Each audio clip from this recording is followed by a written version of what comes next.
I'm Veronica Dudo in Washington, D.C. Tonight on EWTN News Nightly, #1 goal, what Vice President Vance says is now his chief focus as the war with Iran carries on.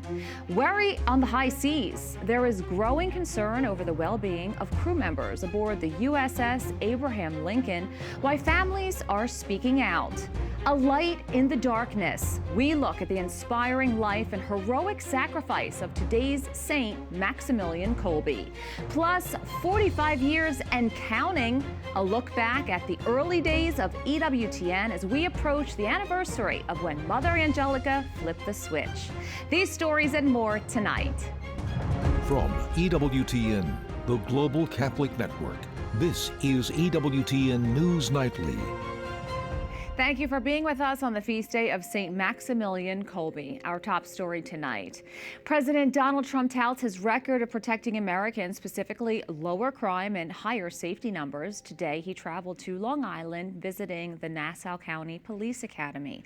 The White House says new FBI statistics show year-over-year decreases in murder, rape, and robbery. Today, President Trump told law enforcement officers, "We're back. We back the blue." White House correspondent Owen Jensen reports. Good evening, Owen. Veronica, good evening to you. Well, with summer starting to fade and the midterms slowly coming into focus, tonight President Donald Trump is focusing on lower crime numbers to reach voters, been one of his top issues. This as he struggles in categories like Iran and higher gas prices. President Donald Trump delivers remarks highlighting violent crime reduction. Today I'm thrilled to announce that the FBI has just released a new uniform crime report showing that in 2025 we achieved the single largest reduction in violent crime in American history. The president trying to boost Republicans in battleground races ahead of the November midterms, and crime has emerged as a significant issue in the New York governor's race. But under Bruce, think of this, Nassau County has been rated the #1 safest county in the United States of America. Joining the president, new Attorney General Todd Blanche and FBI Director Kash Patel. This FBI has led the charge to arrest 8 of the top 10 most wanted fugitives on planet Earth in the last 16 months under President Trump. While many of President Trump's recent speeches have focused on tax breaks and economic policies, he often mentions his effort to curb crime by deploying the National Guard in Washington, D.C., New Orleans, and other Democrat-led cities. Senator Elizabeth Warren pushes back. She criticizes the cost of deploying the Guard in Washington. She says the National Guard are not pawns, and taxpayer dollars are not a piggy bank for Trump's political stunts. The Pentagon told Senator Warren the deployment will cost another $1.4 billion through the end of the Trump administration. President Trump narrowly won Nassau County in 2024, flipping it for Republicans for the first time in more than 2 decades. In the race for New York governor, President Donald Trump is backing Nassau County Executive Bruce Blakeman. He, of course, is taking on Democrat Kathy Hochul, who today herself posted shooting deaths, murder, and total crime are all down. At the White House, Owen Jensen, EWTN News Nightly. The Trump administration is asking the U.S. Supreme Court to allow construction of the White House ballroom to continue. The $400 million project was ordered to stop last week by a federal appeals court, which ruled that Congress has not approved the project. Trump's Solicitor General is now asking the High Court to suspend that ruling while the administration appeals. Chief Justice John Roberts has given the challengers until Tuesday to respond. Turning now to the vice president, who has revealed in an interview President Trump's top priorities for the war with Iran. That's goal #1, keep oil and gas cheap for Americans all over our country. And then obviously goal #2 is ensure that Iran never gets a nuclear weapon. I feel confident we're accomplishing both of those goals, but it's inherently an unpredictable thing because the Iranians themselves are unpredictable and they sometimes don't honor the commitments they've made to us. U.S. lawmakers are demanding answers after news surfaced about American troops and the war in Iran. Disturbing reports of sailors on the USS Abraham Lincoln attempting to jump overboard and more. Now another carrier is on the way to relieve the USS Lincoln in the Arabian Sea. Let's check in with Capitol Hill correspondent Eric Rosales with more reaction. Eric. Good evening, Veronica. Yes, tonight concern is growing over the conditions aboard the USS Abraham Lincoln after a staggering 251 days at sea, the longest deployment since the Vietnam War, and more than 200 consecutive days without a single port call for the 5,000 sailors on board. The carrier has been operating in the Middle East for the majority of the time. Now congressional lawmakers, Democrats in particular, are demanding answers. There needs to be an investigation on why this is happening. Why are the living conditions aboard that ship, so poor at this point, and these deployments going on for so long that people feel like they need to end their lives. Lawmakers recounted some of the conditions families of sailors have described: extreme exhaustion, plummeting morale, and mounting mental health strain. What we see right now is, in fact, a lack of sufficient supplies. Basic necessities like toothpaste, soap, clean water, and even food. That is a betrayal of trust. Sailors' families reportedly told the Military Times that at least 2 sailors tried to jump overboard, and U.S. officials confirmed to EWTN News Nightly that one did jump and was recovered earlier this month. That case is under investigation. It places a very heavy psychological stress on you and physical, particularly for the guys in the propulsion spaces and the guys on the flight deck. Their work is very intense, very hard, and very stressful, and life, in some cases, very dangerous. CNN spoke to some of those aboard about a month before those reports.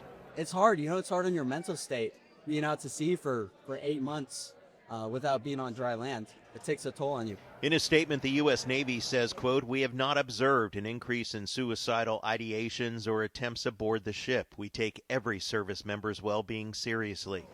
Defense Secretary Pete Hegseth is also pushing back. Completely misrepresented. Listen, we make sure at every ship, every crew, every captain has everything we can provide them at every single moment. Some deployments are longer than others, and I have more respect and gratitude for those sailors than anybody. The USS George Washington is now on its way, slated to replace the Lincoln. However, it's unclear when the actual swap will take place. But families of those sailors aboard the Lincoln say after months of relentless combat operations, it can't come soon enough. At the Capitol, Eric Rosales, EWTN News Nightly. U.S. Attorney Jeanine Pirro confirmed an arrest of a suspect today in the vandalism of the World War II monument in Washington, D.C. Pirro announced 2 felony charges for the alleged suspect. Red graffiti was sprayed on the monument and soap poured into the fountain. President Trump said there's no greater insult to the American heroes who died in the war. The 22-year-old monument sits east of the reflecting pool near the Lincoln Memorial on the National Mall. Colombia is now facing the daunting task of rebuilding after its deadliest earthquake in more than a century. So far, the disaster killed at least 285 people and affected more than 100,000 others. Tens of thousands of homes have been damaged or destroyed, along with schools, hospitals, and community centers. Many survivors are living in shelters or relying on neighbors and volunteers for help. Colombia's president says the government will partner with private companies to rebuild, adding that international and national aid will focus on homes, hospitals, schools, roads, and airports. For now, officials say the priorities are temporary housing, food, health care, and restoring basic services. Joining me now from Bogota is Niels Greta, Country Director for the World Food Program in Colombia. Thank you so much for coming on today. We really appreciate it. You're very welcome. Thanks for having me, and thank you for dedicating time to this tragedy that the people of Colombia is going through right now. What are you seeing on the ground right now, and how urgent is the need for food and basic supplies following the earthquake? You already gave some of the stats, but there is also 65,000 homes that have been damaged and 10,000 homes that have been destroyed entirely. Over 100 buildings have collapsed, multiple story buildings. So there's lots of people who can currently not live any longer in their homes. Obviously, also the services the state can provide. 2,000 schools are damaged, over 200 health centers. So the population right now is going through a very rough moment. There's a lot of generous assistance coming in, and that's usually what we see in the first few days, but we also see that tapers off when the news moves on to other stories. So as World Food Program, we stand ready to support the government. We have food for about 300,000 people in store that was meant for other emergencies here in Colombia. We've been in Colombia for 60 years. And so therefore we hope to start distributions of food assistance this weekend. As you mentioned, this is not the only thing that is needed. People need access to water, people need hygiene items, people need shelter, so temporary living arrangements have been created in several of the affected cities. You highlighted the importance of aid now and also for it to continue, but this disaster is impacting communities already struggling with poverty, displacement, and food insecurity. How is this compounding the situation, especially in remote areas? Yes, so the Chocó region, which is the region that borders Panama, is a region that in a normal year, we always support between 150 and 200,000 people for a combination of natural disasters and conflict-related events. Colombia has been for decades going through a civil conflict that is very harsh on the population, which creates hundreds of thousands of displacements and confinements every year. And so we have a lot of experience of working in Chocó.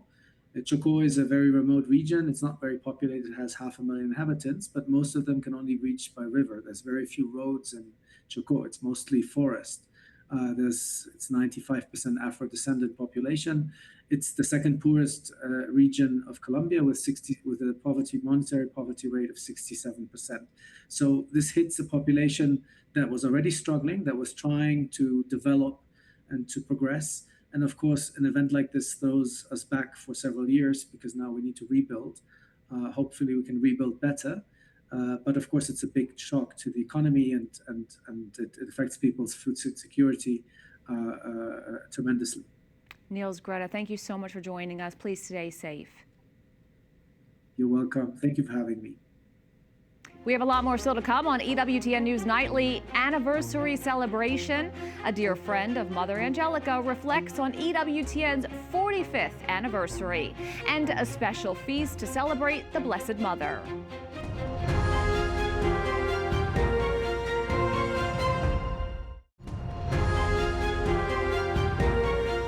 Name of Jesus, who is Lord, may his eternal word be proclaimed.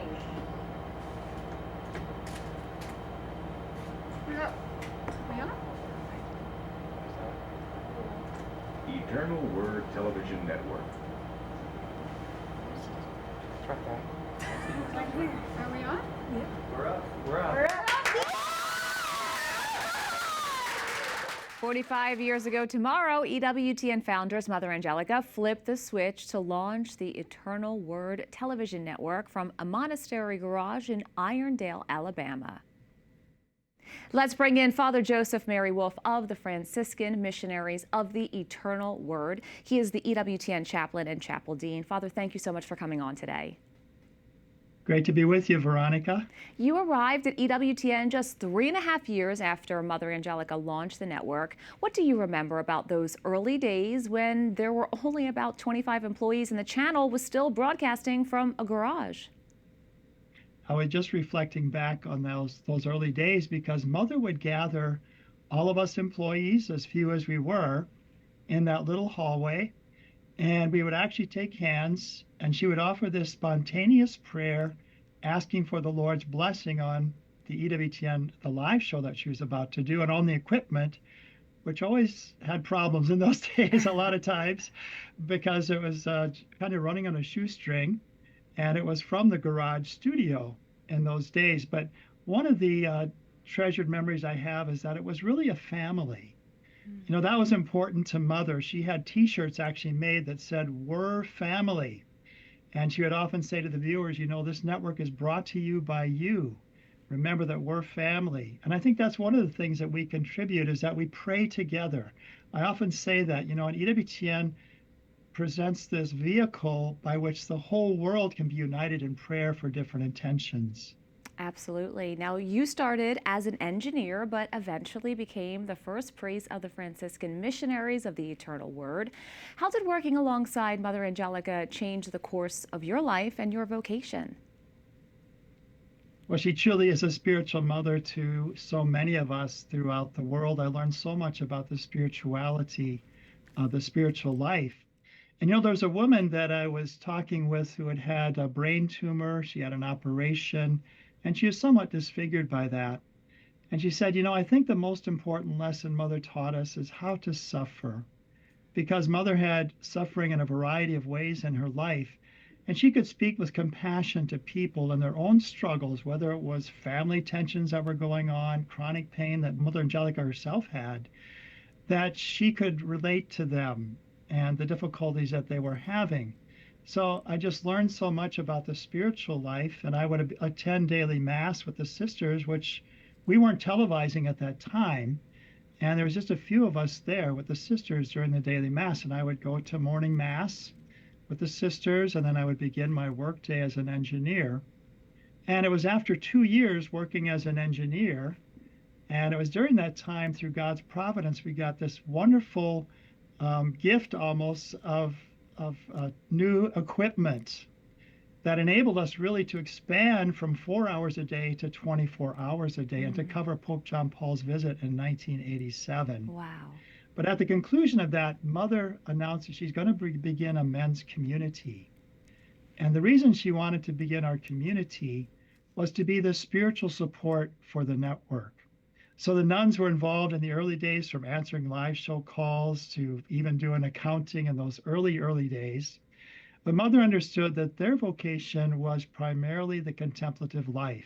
Mother Angelica was truly a pioneer and a visionary. Father Joseph Mary Wolf, thank you so much for coming on and sharing those reflections. Great to be with you, Veronica.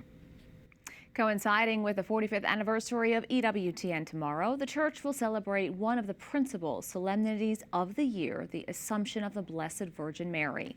In 1950, Pope Pius XII defined the dogma of the Assumption of Mary. The church teaches that Mary, at the end of her earthly life, was assumed into heaven. That means her soul and her body were taken into the celestial realm. I want to bring in Father Tony Stevens. He is the rector of the National Shrine of Our Lady of Champion in Wisconsin. Thanks so much for coming on. Hello, Veronica. How are you? I'm doing well, thanks. Can you share with our viewers why the Assumption is one of the most important Marian feasts in the Catholic Church? Well, it really is a crown to Mary's life on earth when you think about who she was as the Mother of God, as the Queen Mother. And it's appropriate that she who bore the precious body and blood of Jesus and really gave him his body and blood, that her body be assumed into heaven and preserved from the effects of sin and even the decay of death. And so that's what we celebrate with the Feast of the Assumption. The Assumption is also closely connected to Mary being honored as Queen of Heaven. Can you explain why the Church gives Mary the title Queen, and what does that mean for our understanding of her role in the life of the Church? Absolutely. She is the, in the Near East, in the tradition was that the queen wasn't the king's wife, but it was the king's mother. In those days, in Assyria and even in Israel, they had kings had harems, other wives, and so that it was the appropriate. Then his mother would be referred to as the queen, and she was relied on for many things. So there's a cultural piece that would have influenced that, but then for Mary, again, the dignity of her role as the Mother of God, but then we will celebrate the memorial of the Queenship of Mary next Saturday. So it's 7 days after the Assumption of Our Lady. We celebrate the Queenship of Mary. And again, she is the woman of Revelation 12. She's with the crown on her head and the moon under her feet. And so we celebrate her under that title. Can you tell us more about what you have planned at the Shrine of Our Lady of Champion to mark this important feast day? Yes, we'll have bishops here celebrating the Mass for the Feast of the Assumption. And the Bishop Donald Hying is visiting with Bishop Ricken. And we also have, after the Mass, a Eucharistic Rosary procession. Here at the Shrine, we have had for many years, over a century, the tradition of having a Eucharistic Rosary procession on the Feast of the Assumption. And so this is something that we've got a privilege to do having the statue of Our Lady and also the Blessed Sacrament both in the procession together, and the bishop has granted permission for this. And so we're very excited, and we've been praying for nice weather, and it looks like we're going to have sunshine most of the day, and they're pushing the rain off until the afternoon. So many pilgrims here. We're anticipating 2,000 people to be here to celebrate the Mass, followed by the Eucharistic Rosary procession, and then a picnic afterwards. Fantastic. Hoping that the sun will shine for you that day. Father Tony Stevens, thanks so much. God bless. Thank you. Thanks. Up next on EWTN News Nightly, a martyr of charity, a look at the heroic life and martyrdom of St. Maximilian Kolbe. Plus, Pope Leo sends a letter to an American seminary regarding the liturgy, what he had to say.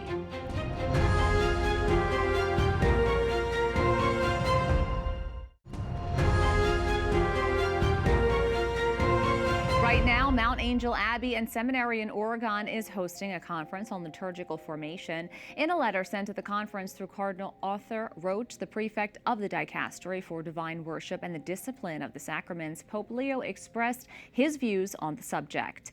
That letter reads in part, in order to promote the dignified celebration of the sacred mysteries, we must emphasize the need for fidelity to the approved texts and instructions. It is vital that this respect springs from an inner attitude of openness and trust in God, manifesting humility before His greatness and sincere fidelity to ecclesial communion. In 1906, a 12-year-old boy experienced a profound vision of the Virgin Mary. She offered him the white crown of purity or the red crown of martyrdom. He chose both and went on to become a saint who the Church celebrates today. EWTN News' Brian Schumacher tells the story of St. Maximilian Kolbe. St. Maximilian Kolbe showed the world how the light of Christ shines in even the darkest corners. The answer lies in the Auschwitz cell, where he gave his life for someone. That is, a stranger, someone he didn't even know. It's all there, in my opinion, like the sacrifice of Christ on the cross. Kolbe was arrested by the Nazis and sent to Auschwitz for harboring thousands of Polish and Jewish refugees. When a fellow prisoner was sentenced to death by starvation, he cried out for his wife and children. That's when Kolbe stepped forward and offered his life in place of the prisoner. It was the crowning moment of a soul oriented toward Christ. Maximilian Kolbe was born in 1894 in Poland. At the age of 12, he entered the Franciscan seminary. In 1911, he went to Rome to study at the Pontifical Gregorian University and lived in the convent of the Friars Minor Conventual. In San Teodoro, we had our monastery, where he studied from 1912 to 1919. He spent 7 years in Rome. That was kind of a hidden time, when his spirituality was truly taking shape. While in Rome, Kolbe developed a strong devotion to the Immaculate Virgin Mary. He was also a gifted communicator and used the press and radio to spread the gospel, promote peace, and foster devotion to the Virgin Mary. We must share with both the faithful and the non-faithful the treasure of our faith. And he began to work, using all the technology of his time to share it. Better to say, to make it bear fruit for the world. When he descended into the darkness of Auschwitz, he continued to comfort prisoners, pray, and celebrate Mass. Now we might think it is difficult to face that death. Yet in the moment of trial, as in the moment of the Eucharistic sacrifice, we become a person in whom Christ acts. In fact, he always said, "Do not worry, let the Spirit speak through you." Maximilian Kolbe died on August 14, 1941.